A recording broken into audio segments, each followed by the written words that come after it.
Football is a sport full of stars. We have all seen players like Cristiano Ronaldo, Lionel Messi, Neymar, Mbappe, Ronaldinho, etc. But some players shine bright for a moment and then they just fade away. Not because of their lack of talent but because of their egos. Ego that burns hotter than their own game. In this video we'll be looking at 3 players who are currently ruining or have ruined their careers because of their massive ego. Starting with Alejandro Garnacho. Garnacho was considered one of the best talents coming out of the United Academy in recent years. Electrifying pace, quick dribbles and a swagger of someone who has already won the Ballon d'Or at the age of just 19. In his first season, in his debut season, I was sort of impressed by him. The small dribbles, the crosses and the link-ups. He was playing well and I understood why people were making a huge deal about him. When he scored the overhead goal against Everton, he was called the next Rooney.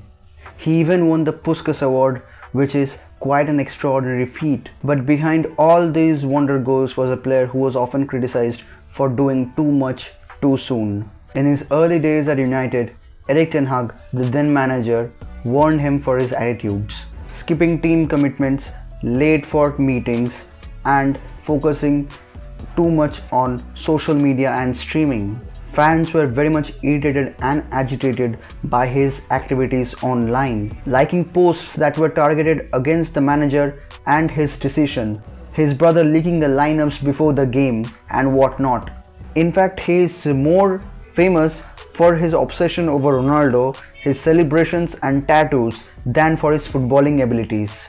In terms of stats, last season he played a total of 36 games in the league, and in those 36 games he has scored only 6 goals and provided 2 assists. He missed crucial chances and ghosted in big matches, but his ego still sky high. Ruben Amorim, the new manager of United, doesn't want him in the squad and has told him to find another club, but he still hasn't found anywhere to go. He has the talent to do anything and everything, but he needs to keep his ego aside if he wants to be bit at least 1/8 like his idol Cristiano Ronaldo. Jadon Sancho. Jadon Sancho was once the poster boy of the New England generation. After leaving Man City's academy for some game time, he made a bold decision and joined Borussia Dortmund, and that decision paid off instantly. Sancho became a sensation in the Bundesliga, scoring 20 goals and providing 20 assists in the 2019-20 season. His flair, vision, creativity made him one of the most exciting prospects in European football.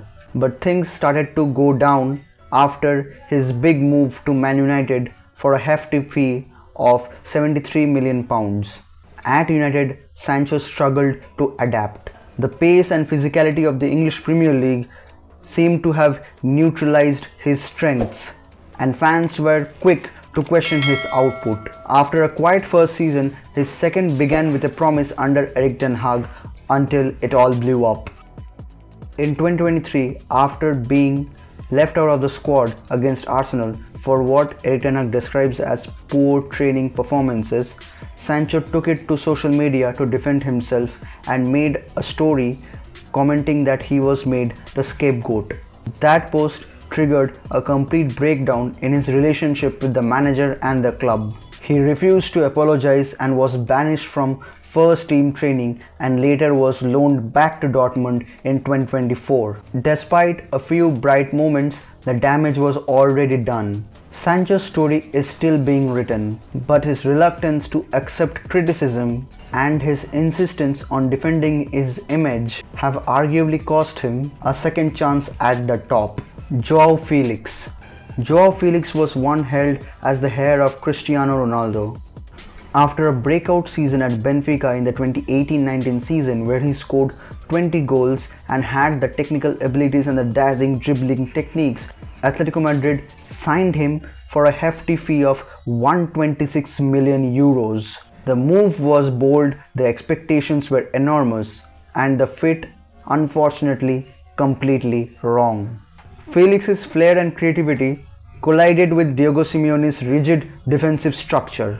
Felix found himself shackled in a side that was built around structure and work rate, and the tension between him and the manager was very much clear.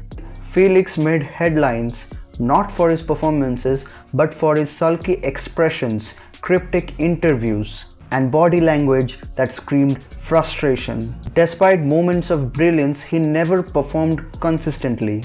In 2023, he was loaned to Chelsea, where on his debut he was sent off and only scored 4 goals in 16 appearances. Later at Barcelona, he had a slightly better run but still couldn't get a place in the starting lineups. Throughout all this, Felix has maintained a persona of himself being the main man of the entire team, but his performances rarely back him up. His talent is undeniable, but when your social presence and sponsorships starts to outshine your footballing abilities, the footballing world will obviously lose patience. Now it has been confirmed that he will be moving to Al Nassr. Felix, instead of becoming the next Ronaldo, became the next Morata. Don't get me wrong, everyone has talent, but football isn't just that. It isn't just flashy skills, cool celebrations, and confidence. It's about consistency, humility, and when to let your football do all the talking. Cristiano Ronaldo also had an ego when he started playing. He still has it, but he was humble enough to learn from his mistakes, his teammates, and his manager. He was skilled enough to back his words. So who do you think will turn around their careers? Will Garnacho mature, or can Sancho reclaim his previous position? If you enjoyed the video, make sure to like, share and subscribe. Till then, stay healthy and see ya.